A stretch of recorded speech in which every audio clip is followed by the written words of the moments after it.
Bonjour les amis. Donc j'ai installé cette petite vidéo de fortune chez moi pour parler en fait des Gilets jaunes, de mon expérience avec les Gilets jaunes, mouvement que je suis depuis le début.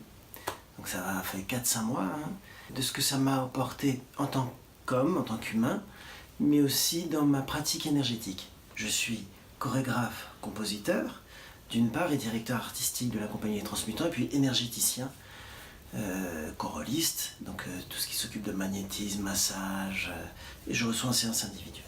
J'ai rencontré ce mouvement d'abord dans les manifs. Ça a été un réveil. Non seulement j'ai bien compris que c'était un réveil social, comme on dit, un réveil collectif, et un réveil qui se transmet. Donc dans les manifestations, ce réveil s'est transmis. Alors les premiers temps, c'était de la colère. Quelque chose qui surgit comme ça.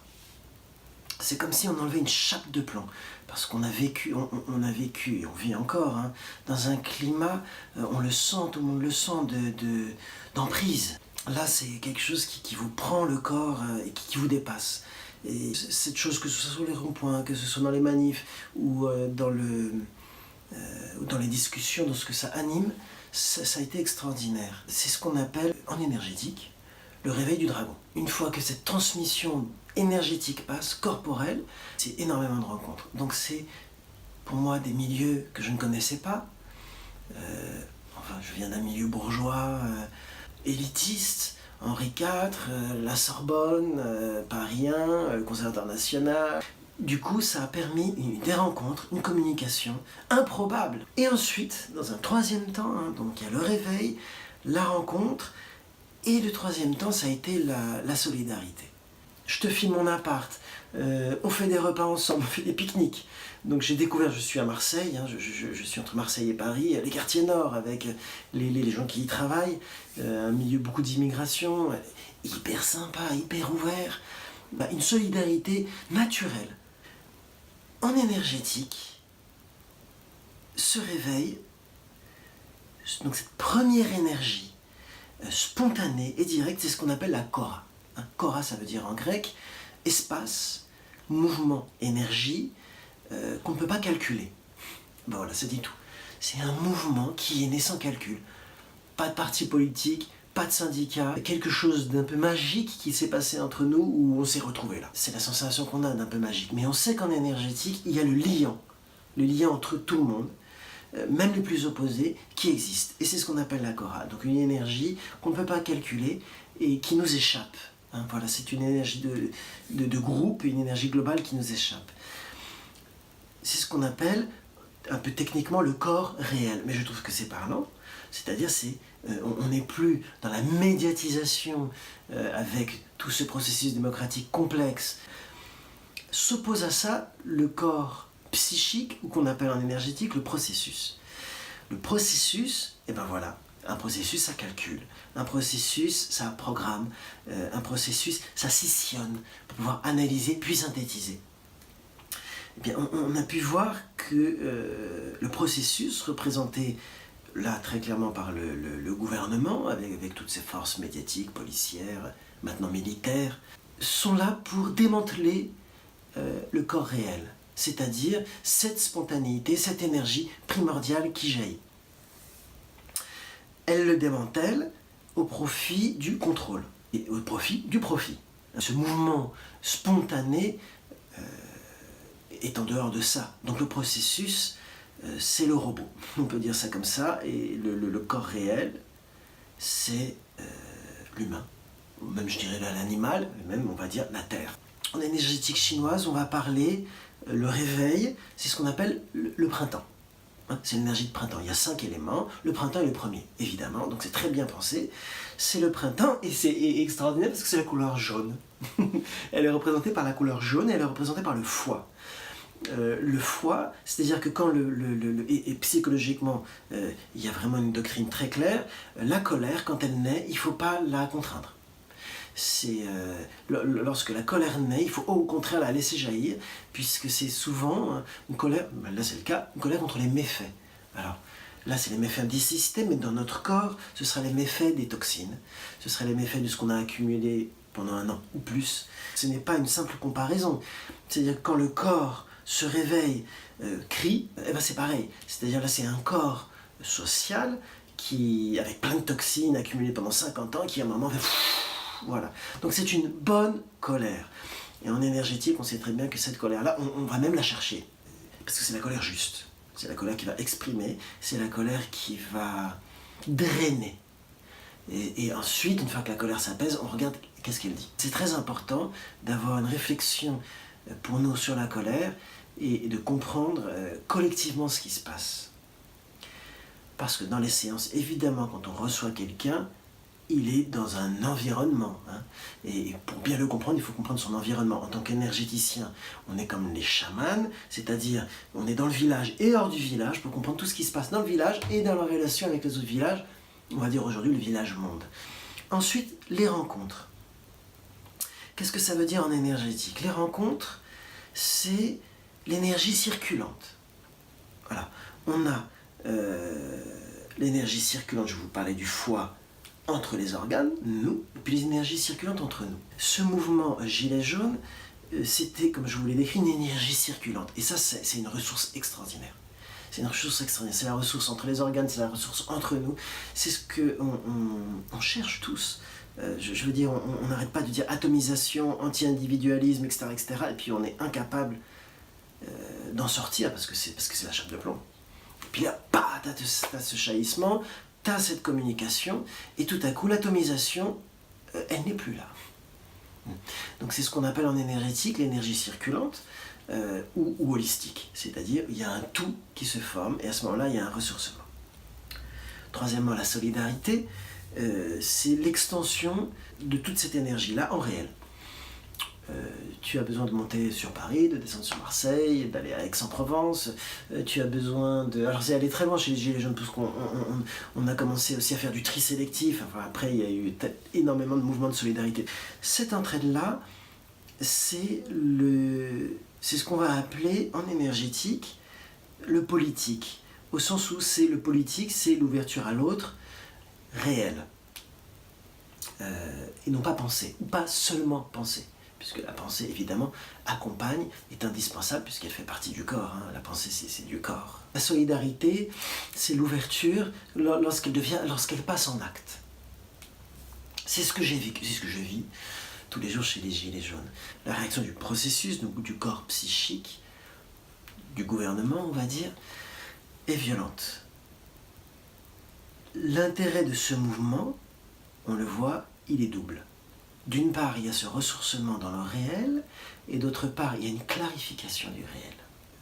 Est-ce qu'on est en démocratie? Jusqu'où on est en démocratie? Le rôle des médias?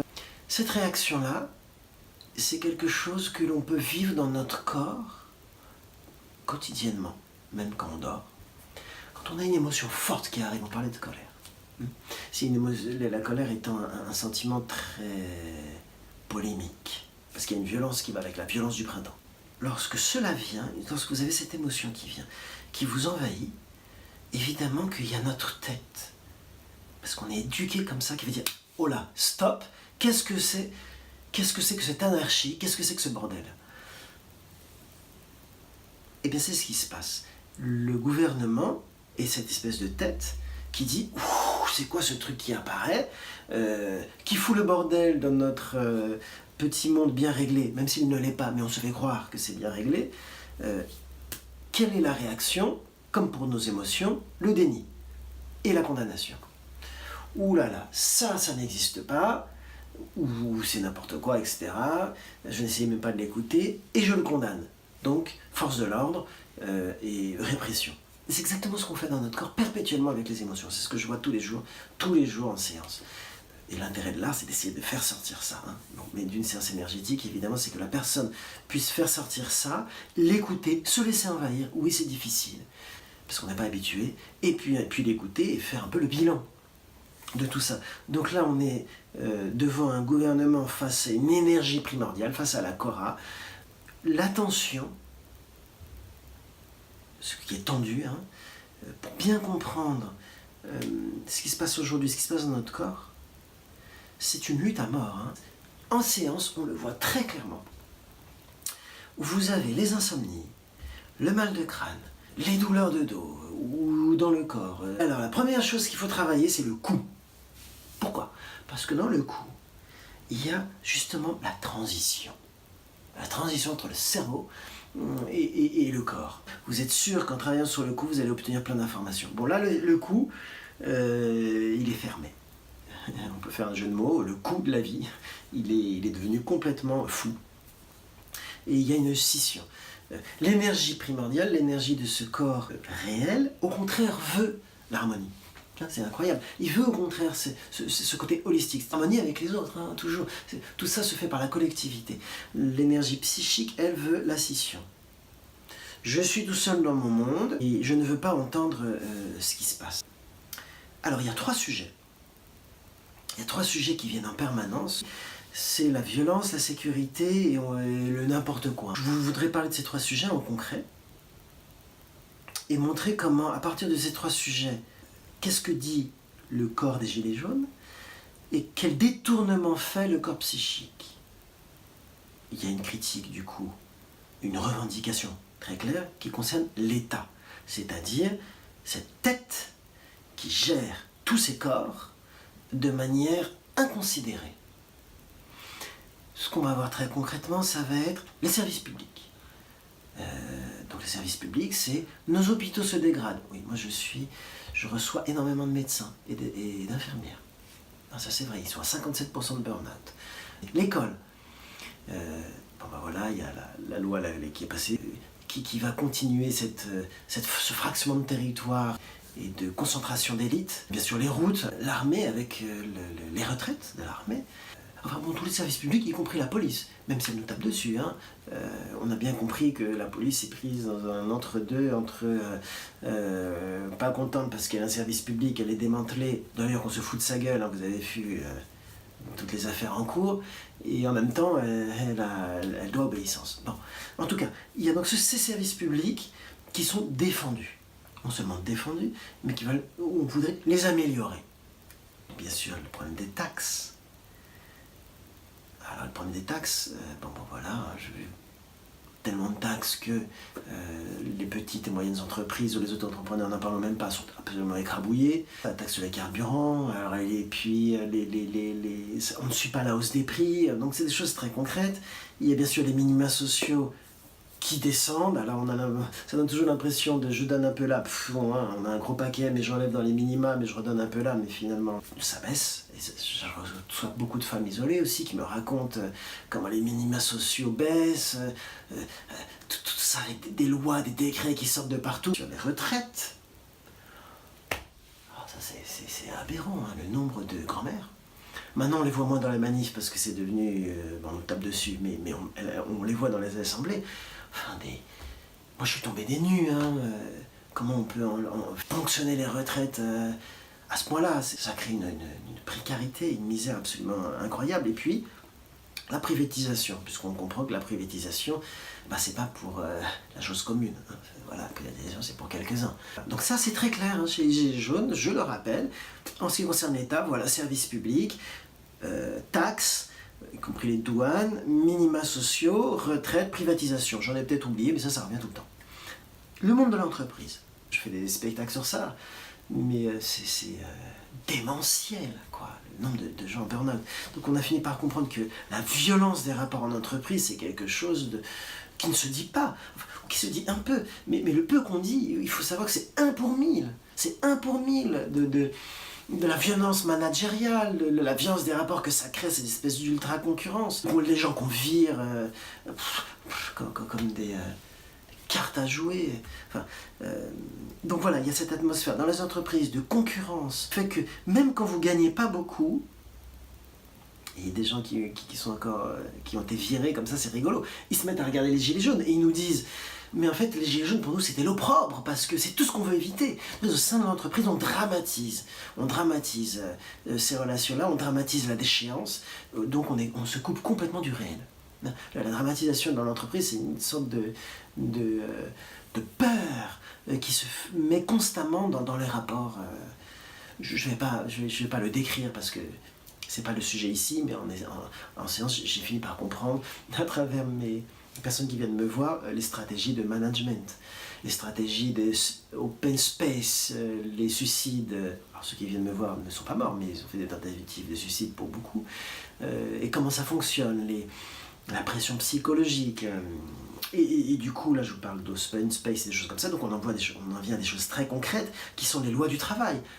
Détruites, hein, toutes ces lois. Donc on subit.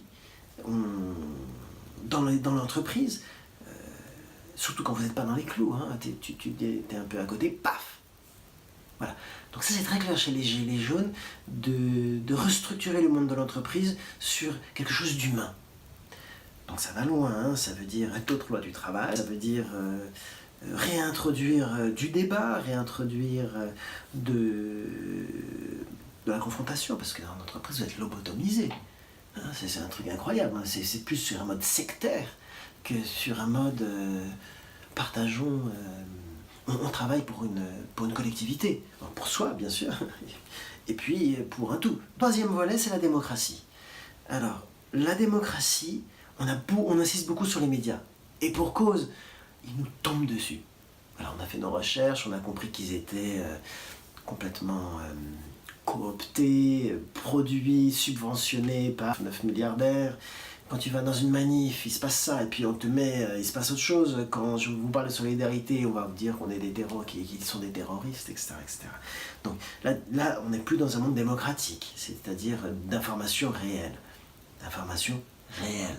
En plus, il y a cette invasion du politiquement correct. Je parlais de la colère. Mais même en séance, hein, les personnes qui viennent, quand il y a ce sentiment de colère, il y a toujours une répression. Il y a un long travail de validation, d'autorisation. Oui, tu peux être en colère.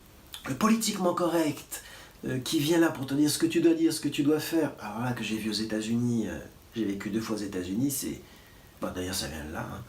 Ça devient une gestion complètement délirante de ton comportement. Et là, pour le coup, ça fait partie de la scission, de la répression de l'émotion. Il y a bien sûr le problème de la représentation, hein, qui est posé très fortement avec le RIC, qui est juste en fait une manière de dire les représentants ne représentent plus le peuple. Alors, ce qu'on appelle le peuple, c'est tous les gens que je vous ai dit, hein, c'est-à-dire c'est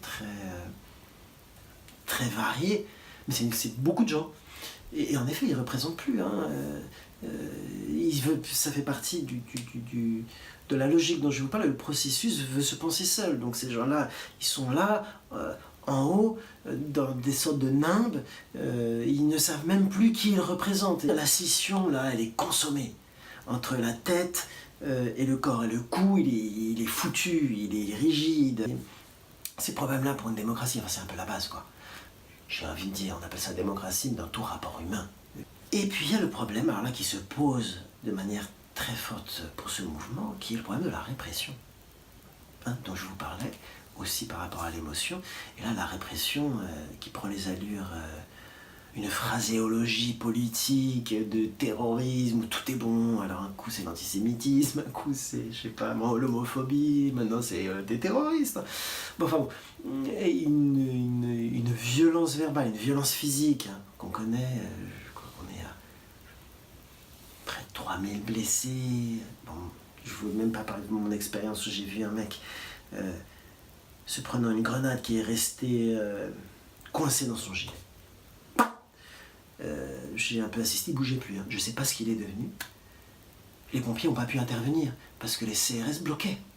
Pendant que le mec, il était là sous mes yeux, sous nos yeux, en train de se gigoter, puis de ne plus bouger. 4 thèmes, médias. La médiatisation qui ne nous appartient plus. Le politiquement correct, ces idéologies de on veut rien voir, rien entendre, gérer vos émotions, devenez des robots.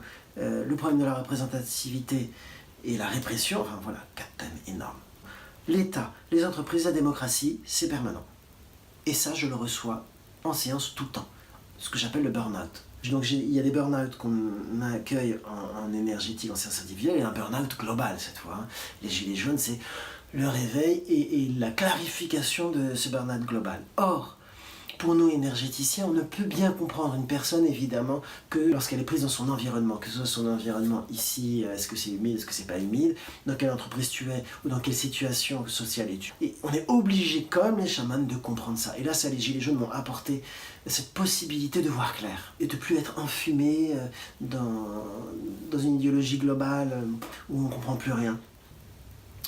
Voilà pour les thèmes. Les solutions qui sont proposées, qu'on sent encore, parce que c'est pas encore mis de manière très inscrite.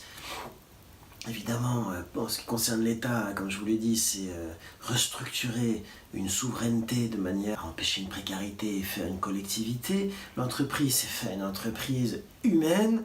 Avec tout ce que je vous dis, la démocratie, c'est récupérer des vraies informations et des vraies relations, pas que de la répression. Point de vue énergétique, ce qu'il faut comprendre, et c'est ça, moi, qui m'a ressourcé, c'est que cette clarification et cette solution, ces solutions, donc de refaire du lien, c'est évidemment l'holistique. Alors on nous a bassiné pendant 20 ans le lien social, mais en fait on foutait rien. Oui, à part des mots et puis quelques subventions, où nous artistes en plus, on devait faire de l'animation, de la République, l'animation pour foutre des pansements, où en fait il y a un problème politique, je veux dire un problème collectif. De fond, il faut empêcher la violence, etc. Mais la violence, elle est bien avant.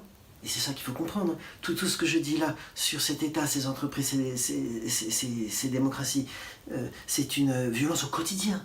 C'est une insécurité quotidienne. On va dire en médecine chinoise que le gouvernement, lorsqu'il se concentre sur les violences minimes, au bout du compte, des casseurs, qui ne sont pas les gilets jaunes, ce qu'on appelle la branche. C'est s'occuper de la branche et pas de l'arbre. Tu vas te concentrer là, tu vas passer tout ton temps à montrer des magasins, des Champs-Élysées. C'est un mouvement national, attention. Tu vas te concentrer sur l'avenue des Champs-Élysées, sur les magasins cassés, et parler de violence. Oui, mais alors ça c'est la feuille. Parce que la branche et l'arbre, c'est ce dont je vous ai parlé, c'est cette violence au quotidien.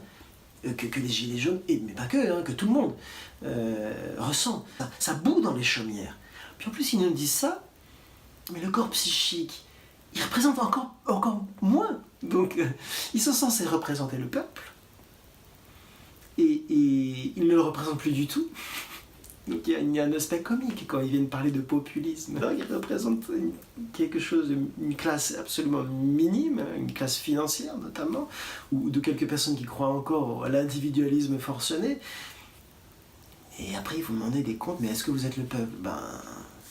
En tout cas, moi je vois qu'ils représentent énormément de gens et que les gens qui demandent ça représentent un truc minime. Donc l'insécurité, c'est une insécurité quotidienne. Et c'est une violence quotidienne. Et les gilets jaunes, c'est l'expression de ça. Voilà. Donc la violence dont on parle dans les médias, c'est une violence, c'est la feuille de la violence. Allons voir les racines de la violence. Le corps psychique, dans l'énergie, est toujours sur un mode de détournement.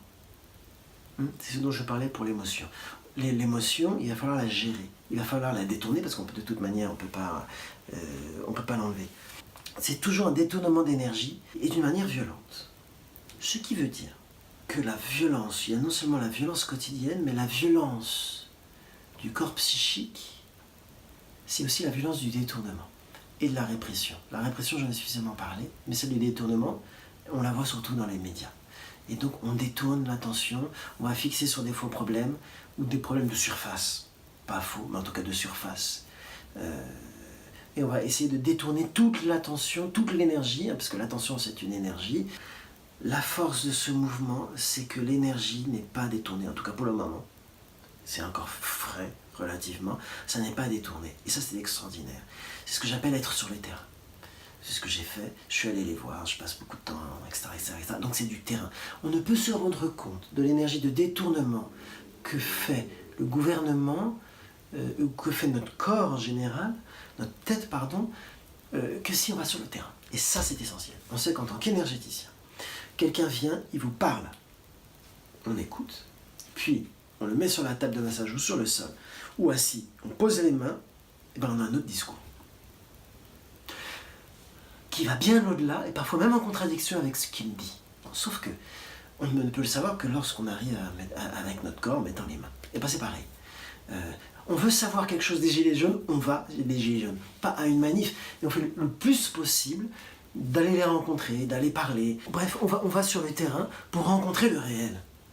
Et non pas pour se fier aux forces de détournement et aux forces de dislocation, aux forces de scission, hein, qui sont celles du gouvernement. D'ailleurs, j'en suis venu à distinguer État et gouvernement. Parce que si on considère que l'État, c'est la tête reliée au corps, donc qui a sa fonction de gestion du tout, je veux bien appeler ça État, parce qu'il est holistique. Là, c'est pas le cas. Donc on est en face d'un gouvernement. Donc je pense qu'aujourd'hui, on doit distinguer l'État et le gouvernement. C'est-à-dire, l'État, c'est une vision holistique, de gestion rationnelle, et un gouvernement, ce serait plus un corps psychique, donc qui s'est détaché du corps réel, du terrain, pour gérer, comme bon lui semble, l'État. Il passe à nos gouvernements, utilise l'État pour gérer une réalité de laquelle il est déconnecté, pour le profit. Hein, on a bien compris que le profit est un peu le cœur du truc. Profiter, c'est déjà être déconnecté. C'est un calcul sur le temps, sur l'autre, sur une relation humaine, l'énergie de la Cora, et bien sûr, c'est ce que je disais au début, absolument anticapitaliste, hein, ça va de soi, puisqu'elle est dans une circulation de l'énergie. Alors dès qu'on calcule et qu'on veut profiter, ben voilà, on bloque. Donc on est dans un gouvernement fondé sur le profit, d'un tout petit partie du cerveau, déconnecté de la fonction même de l'État, et surtout déconnecté du terrain. Ce mouvement qui m'a permis de me reconnecter au terrain, de retrouver une énergie de circulation, de clarifier mes idées que je vous expose là. Il doit manquer beaucoup de choses, et tout ça c'est work in progress, hein, à évolution. Retrouver un ensemble en moi, un ensemble dans ma pensée, un ensemble surtout avec les autres. C'est ça qui est extraordinaire, c'est que cet ensemble, en moi, je l'ai trouvé par et grâce aux autres. Il ne s'agit pas de se concentrer juste, de méditer, on va trouver soi, etc. C'est très bien pour se calmer, je le fais tous les jours aujourd'hui, tellement c'est intense, mais le soi, c'est les autres. Voilà. On va se trouver soi-même que dans l'échange, la communication, je ne sais pas comment appeler ça, l'information réelle avec les autres. Hein, voilà.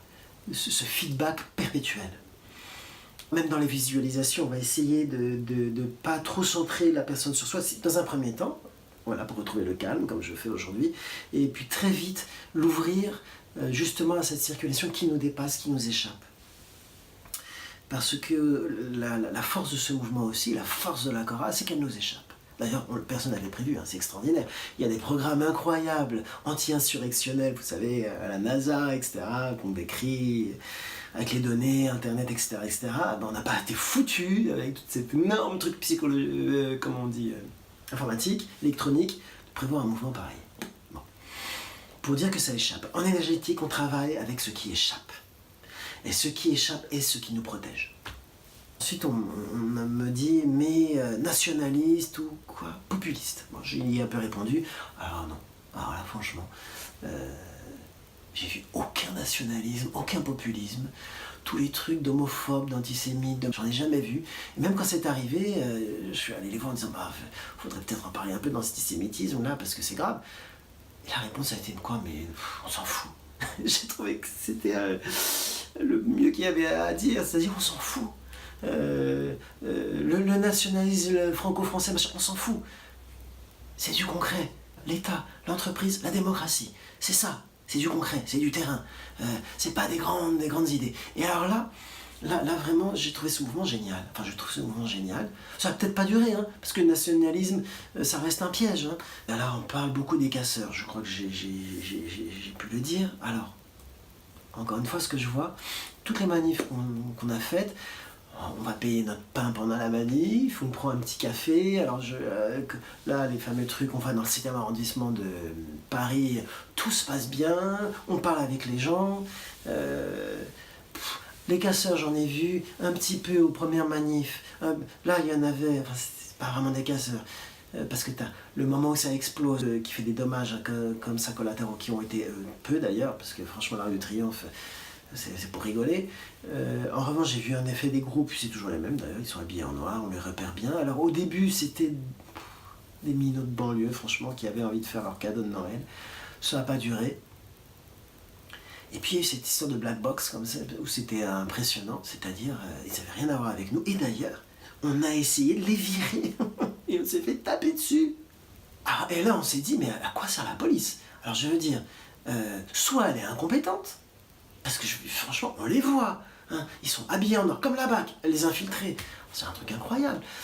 J'arrive au manif, je vois des mecs descendre des voitures de flics en civil et se mettre dans les gilets jaunes, quoi. C'est la science-fiction. Ce qui est génial, c'est qu'ils sont tous, que ce soit les black box, les minots, ou bon, qui y en a plus maintenant, ou les infiltrés, ou les mecs de la BAC, ils sont tous en noir. À la BAC, on les reconnaît. Ils ont leur machin orange. Mais ils sont tous en noir. Franchement, c'est impossible de ne pas les repérer. Donc là, ça pose d'ailleurs une question aux Gilets jaunes, c'est qu'il nous faudrait un sérieux service d'ordre, parce que là, on se fait taper dessus, à la fois par ces black box, dont je ne comprends pas trop la... Je les connais pas, hein, je vois juste qu'ils nous causent du dommage. Et puis les flics, alors là, qui sont là derrière à ramasser les débris, mais j'ai envie de dire, quand il s'agit de quadriller les villes, tu vas à gauche, tu vas à droite, et puis quand il s'agit d'arrêter des bandes de casseurs, ils sont plus là. Non mais, soit c'est de l'incompétence, soit c'est de la stratégie. Évidemment que c'est de la stratégie, c'est pas de l'incompétence, puisqu'ils sont très compétents. La dislocation, elle est très simple. Tu as un cortège qui avance, moi j'étais avec ma petite fanfare, ils nous attendent, donc voilà, tu as un cortège comme ça, tu as les rues adjacentes, ils nous attendent, ils coupent. Vous voyez? Dislocation.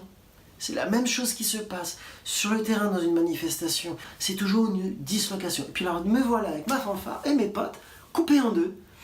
Et là on dit, mais qu'est-ce qui se passe? On veut retrouver notre copain. Et là, coup de matraque. Ou bien, hein, vous savez, tout à coup, on vous bloque dans une place, la place de l'Étoile, on vous bloque. Tu sens que ça y est, ça dégénère parce qu'ils te gazent. Alors les gaz, ils ont évolué, hein. Ils sont devenus agressifs, hyper agressifs. T'as envie de te barrer, tu peux plus, on te bloque. C'est insensé, hein. On te bloque et puis on envoie les trucs là, les tirs tendus, on appelle ça, les grenades, les charges, des sortes de tanks là, qui en envoient plein, ou les jets d'eau. À la place de la République, c'était impressionnant.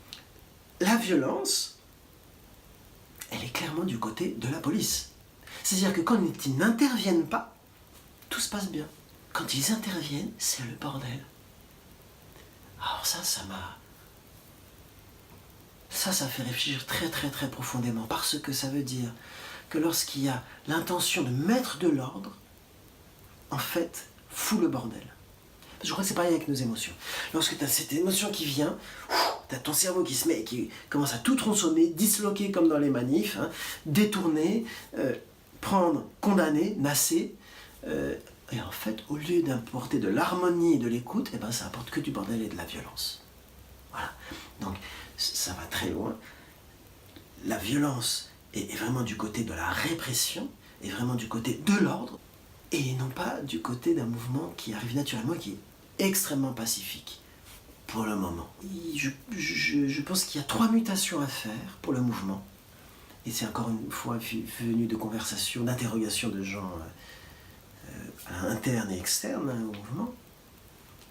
Il y a le problème des leaders. Il n'y a pas de leaders vraiment qui sont apparus, sauf que je ne parlerai pas de leader, je parlerai de porte-voix. Parce que le leader, ça me fait trop penser encore une fois à un truc de management. Il faut qu'il y ait des porte-voix, mais le il faut c'est de trop. Je pense, ce serait bien, dans le meilleur des cas, les porte-voix vont naître. Pourquoi je fais la différence entre leader et porte-voix? Parce que leader, encore une fois, on reste dans cette coupure-là, le couple. Alors que le porte-voix, il naît du terrain. Il va porter cette pensée, ces revendications, cette pensée en mouvement. Et il va donc pouvoir l'exprimer de manière précise et porter. Il est porté et il porte le mouvement. évidemment, il faut avoir en tête que même s'ils apparaissent, le gouvernement va choisir ceux qui lui plaisent. Ensuite, à propos des revendications, c'est une deuxième mutation qu'il faudrait qu'en effet, ce que je vous ai décrit là soit bien formulé, bien partagé. Troisième mutation, ce qu'on appelle là la convergence des luttes. Ça veut dire passer de la feuille à la branche, à l'arbre, à la forêt. Encore une fois. C'est-à-dire, nous, on dira, on va passer d'un symptôme ou d'une expression aux causes beaucoup plus profondes. La convergence des luttes, c'est l'holistique. Tous ces corps de métiers dont je vous ai parlé se rejoignent dans les revendications, dans les porte-voix et dans le réel. Une unité qui arrive, convergence, qui a une partie, donc cette partie de solidarité, de connaissance, d'ouverture, et puis un aspect lutte, parce que le processus ne veut pas en entendre parler, évidemment, puisque de quoi il a peur, et c'est la peur de la chose qui lui fait le plus peur au corps psychique, c'est évidemment l'holistique, c'est-à-dire l'union. Quand les corps entre eux commencent à avoir cette énergie circulante. Quand on a l'énergie circulante, on rentre dans le réel, et à ce moment-là, les thèmes dont on parlait, l'État, les entreprises, la démocratie, etc., se réorganisent en fonction de l'holistique, donc en fonction de l'ensemble. On le voit très bien, même en séance, ça c'est assez passionnant, que notamment dans le magnétisme, lorsque l'on passe sur le corps et que cette énergie liante a lieu, il y a chez la personne une résistance mentale, avec plein d'interrogations. Un mental, c'est pas forcément le petit train-train, ça peut être aussi dans le corps, hein, le mental, hein, c'est trop facile. En tout cas, dans le premier mouvement, il faut tout de suite penser transnational. Bien sûr, l'Europe, le monde, au bout du compte, la Terre. C'est une manière de se positionner, de ne pas rester dans quelque chose, de se contraindre encore à des frontières. Ce mouvement de convergence, c'est un mouvement qui n'a pas de fin. Hein, on est dedans ou on ne l'est pas. Et quand on est dedans, il n'a pas de fin, il dépasse ses frontières. Et donc pratiquement, ça veut dire aller rencontrer les autres pays, les autres langues, comme on fait entre nous. Qu'en est-il des manifs? Alors, soit cette convergence, elle a lieu, à ce moment-là, on a la force des masses, et il faut continuer. Il faut continuer les manifs. Il faut envahir la France de manifestations et de blocages, enfin, tout ce qu'il y a, toute forme de groupe qui peuvent imposer une écoute. Si cela n'a pas lieu, ça veut dire qu'il faut le créer. Donc, du diagnostic qu'on a compris qu'il nous faut de la masse, on ne l'a pas, il faut la créer. Comment la créer? Eh bien, il n'y a pas 36 000 manières, il faut rencontrer les gens. Aller leur parler, donner les vraies informations, imaginer des moyens de communication plus directs, bien sûr, la rencontre directe, le papier, je vois que dans les assemblées générales, on revient beaucoup au papier, on utilise bien sûr le virtuel, mais on finit par s'en méfier parce qu'on a compris que ça commence à être tracé et censuré. Je sais que là, par exemple, dans les quartiers nord, il y a des petits groupes qui vont comme ça dans les quartiers. Aller parler aux ouvriers, enfin, revenir à une chose très terre à terre, quoi, hein, et sans passer par les syndicats. Parce qu'on a compris que les syndicats, ils subissent la même session. Ça me rappelle cette histoire-là, un événement qui s'est passé à Saint-Charles, où je devais prendre un train. Et il y a des gilets jaunes, un mouvement de gilets jaunes qui a été refloué dans la gare. Donc on s'est retrouvé dans une situation invraisemblable, improbable, comme depuis le début. Il y avait une masse de gilets jaunes qui s'est mélangée à une masse de voyageurs. Cette masse-là, entourée de CRS. Et les CRS bloquant l'entrée des trains. Et là, qu'est-ce qui s'est passé? Tout le monde s'est mis à parler ensemble. Ça a fait des bruits d'oiseaux comme ça. Ça s'est parlé, entouré des flics. Et puis tout à coup, il y en a qui disent « Ouais, mais vous nous empêchez de prendre les trains !» Mais en fait, les gilets jaunes n'empêchaient pas du tout de prendre les trains. C'était les CRS qui bloquaient l'entrée des trains. À tel point qu'il y a un gilet jaune qui est allé voir ceux qui parlent dans les micros pour dire « Bah, quand même, dites la vérité, on bloque personne, nous. » Ils ont fait l'annonce. En fait, les trains ne sont pas bloqués par les gilets jaunes, mais par les CRS. Enfin voilà, je crois que cet événement, il dit tout.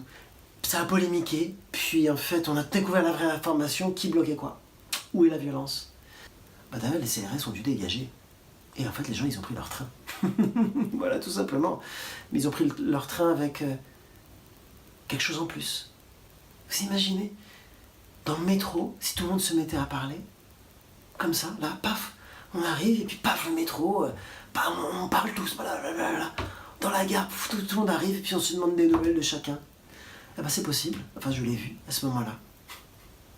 C'était merveilleux. La vie changerait, c'est aussi simple que ça.